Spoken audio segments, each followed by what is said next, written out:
Caroline, c'est quoi le prana pour toi? Non, pour l'instant, le prana, pour moi,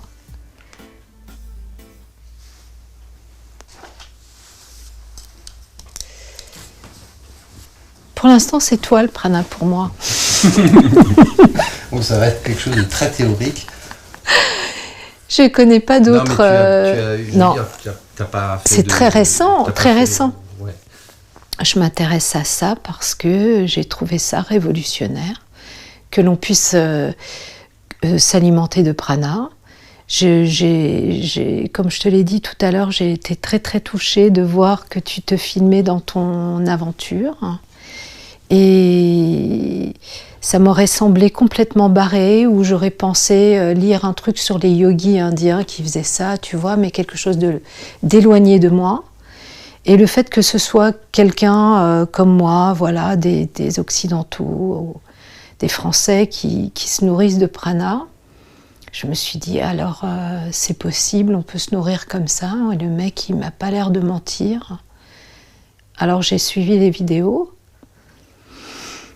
Et qu'est-ce que c'est pour moi? Mais c'est une avancée gigantesque. C'est-à-dire que j'ai commencé à réfléchir un petit peu. Je me suis dit, si on commence à se nourrir de lumière, mais alors c'est un pied de nez à toute la merde qu'il y a sur Terre. Un sacré truc, une sacrée avancée, c'est incroyable. C'est la porte ouverte à la solution. Tu vois? Quand je sais que j'y ai pensé, j'ai pensé à ça comme ça. Je me suis dit, ah voilà la solution à tout ce marasme-là. Depuis quelque temps, quand j'allais au supermarché pour faire les courses, je me disais, mais j'ai envie de rien. Tout me paraît dégueulasse. Tu vois, déjà, je fais les courses tous les jours, puisque je ne vis pas seule. Je me disais, qu'est-ce que j'achète? Tout ce plastique que je mets dans les poubelles.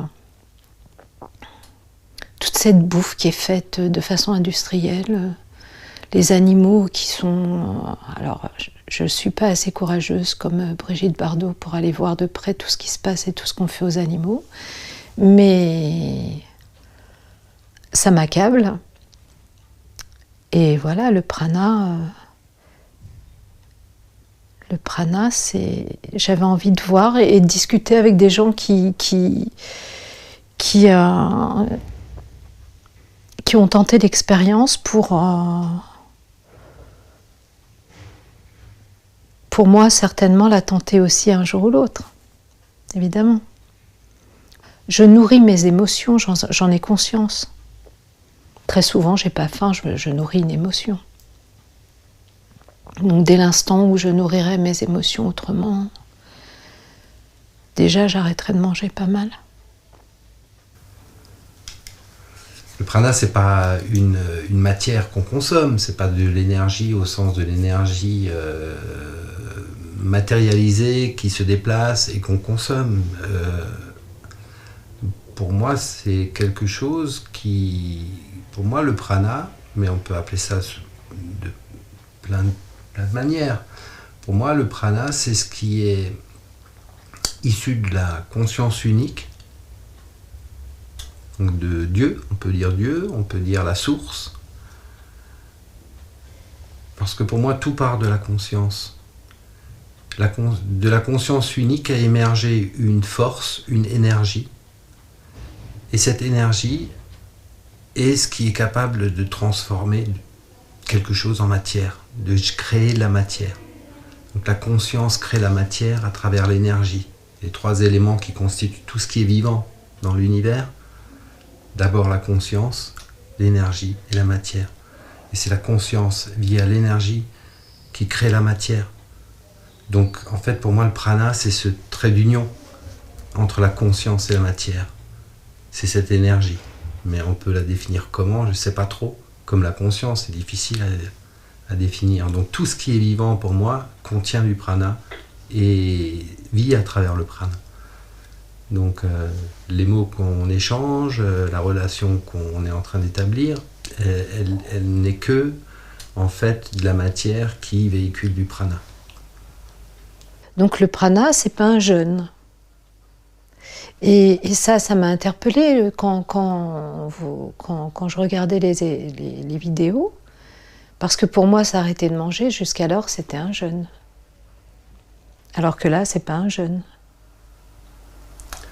Ben, la différence entre un jeûne et une initiation pranique, par l'arrêt de nourriture, en fait, c'est le jeûne, tu arrêtes tout simplement de manger pour nettoyer ton corps, pour plein de raisons, mais tu n'es pas dans la conscience que tu vas te nourrir de quelque chose d'autre. Donc tu arrêtes simplement de manger. Du coup, ton corps, lui, il n'a pas d'infos particulières, et qu'est-ce qu'il fait? Ben, il pompe dans les réserves, donc tu vas maigrir, tu vas te fatiguer, normal.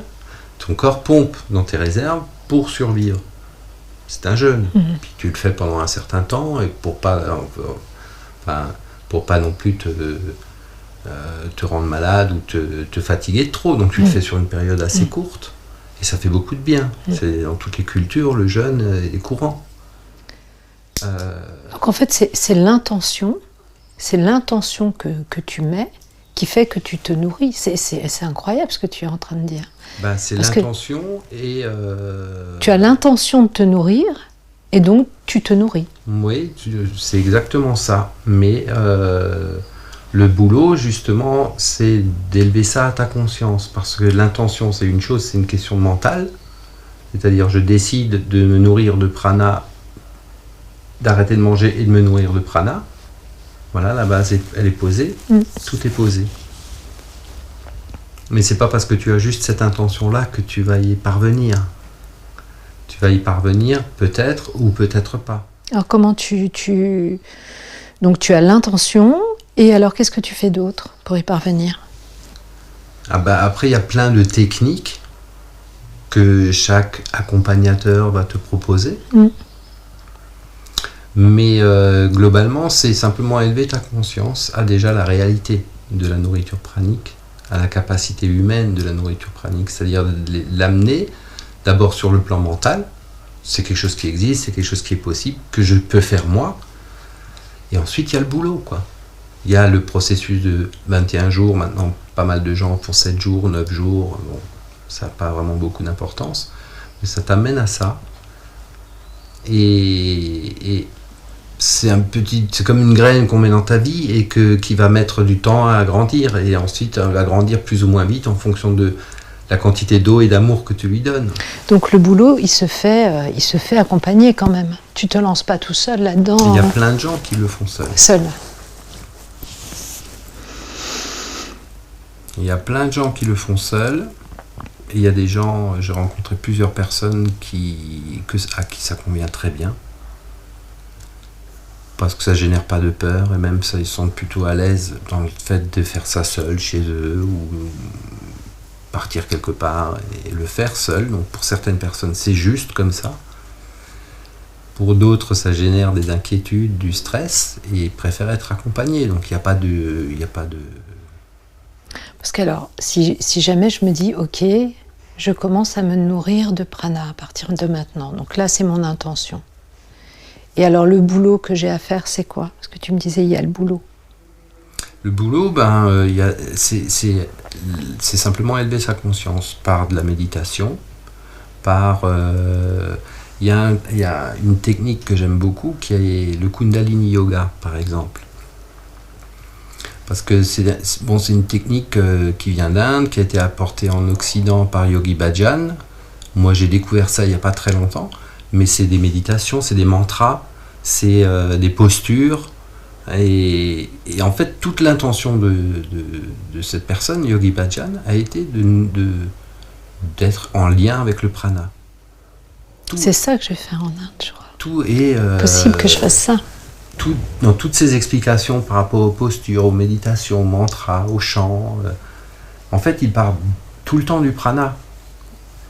Et quand moi j'ai expérimenté cette technique, je me suis rendu compte à quel point ça m'avait amené, accéléré en tout cas le processus, pour un jour me rendre compte que effectivement j'étais vraiment connecté à cette source et nourri par ça. Donc tu faisais du yoga avant avant de... Ça, c'est venu après. Ah non, c'est venu 21 après. jours, donc c'est venu après le processus. Donc j'ai fait un processus, 2 processus. Après, j'ai fait 40 jours. Et après, un jour, j'ai rencontré quelqu'un qui m'a fait découvrir ça. Donc tu vois, c'est ça le cheminement. C'est que tu poses une graine et puis ensuite, tu rencontres les personnes qui vont te permettre d'ouvrir des portes ou des activités ou des techniques qui vont te permettre d'ouvrir les portes, mais qui sont différentes pour chacun. Parce que j'éveille ma conscience. Quand ma conscience est éveillée, je suis nourri. Et il n'y a pas un chemin. On est 7 milliards d'humains, il y a 7 milliards de chemins. Mais les stages praniques ou les processus praniques sont un chemin parmi tant d'autres et une technique parmi tant d'autres. Alors, quand tu dis « j'éveille ma conscience », parce que ma conscience... Non, j'éveille une certaine conscience alors. Parce que ma conscience, elle est toujours éveillée, non? Je suis toujours en conscience. Peut-être toi, oui, mais peut-être pas tout le monde, tu vois, ou en tout cas, il y a toujours des degrés. L'éveil de la conscience, c'est pas une finalité, c'est simplement je dirais un cap.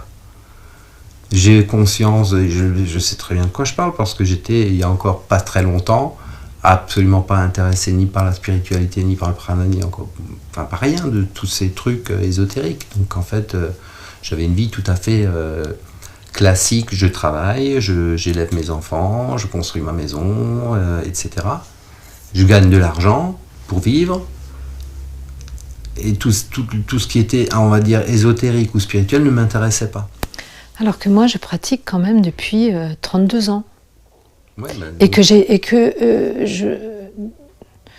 donc j'éveille ma conscience, mais ça n'avait rien à voir avec le prana, ou tu vois, c'était simplement avoir du discernement, plus de discernement, plus de rapports harmonieux avec les gens, quels qu'ils soient, ou plus d'harmonie. Faire attention à ce que je dis. C'est la paix, hein. Ce que je fais, c'était la paix. Ressentir à un moment l'impact d'une parole et ne pas la dire, ou alors rechercher pour que je chemine dans un sens qui me permette de me développer le plus possible. C'était ça, en fait, moi, ma pratique jusqu'à là. Tu vois, j'ai cheminé comme ça. Donc tu as simplement élevé ta conscience, c'est-à-dire ta conscience de toi par rapport aux autres, des autres par rapport à toi, de toi par rapport à l'univers, je ne sais quoi. Ouais. Tu as élevé ta conscience jusqu'à un moment où peut-être... mais c'est pas une finalité ni un but, mais voilà, maintenant tu t'intéresses au prana, tu t'intéresses à la démarche pranique. C'est ça aussi. C'est ma santé, ma santé. Ma santé, je te disais tout à l'heure, le fait de plus savoir quoi manger, de digérer de moins en moins de choses. Tu vois, c'est ça en fait, c'est ma santé qui m'a amenée au prana.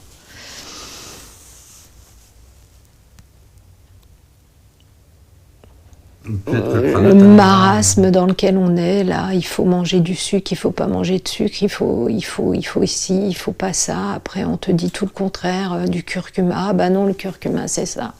Et en fait, on est ballotté. Et comme je suis un peu radicale, des fois, je me dis, tiens, plus bouffer, ce serait bien. Voilà, donc ta conscience t'amène au pranique. Peut-être que ta conscience de ton être, donc de la santé de ton être, va peut-être t'emmener vers la démarche pranique, et puis ensuite peut-être que le prana va t'amener vers la santé. J'ai trouvé ça incroyable que tu puisses, quand je te vois sur tes vidéos en moto, là, et en fait tu manges pas, tu t'alimentes de prana. J'ai trouvé ça merveilleux. J'étais scotchée. J'ai pas été scotchée par beaucoup de choses dernièrement, tu vois, mais ça, ce truc-là... C'est les nouveaux Hells Angels, ils sont praniques. Maintenant, on fait de la vécane et on mange plus. Ah ouais, c'est bien ça. Ouais. Bon, en tout cas, Caroline, merci beaucoup de m'avoir reçu chez toi. On est à Paris. Et donc, je vais continuer ma balade. et rencontrer d'autres personnes qui sont, je le répète, des amis virtuels qui deviennent des rencontres matérielles. Et ben voilà quoi, à très bientôt. Merci à toi. Très touchée que tu sois venu jusque-là. Et je te raconterai pour l'Inde. D'accord. Merci.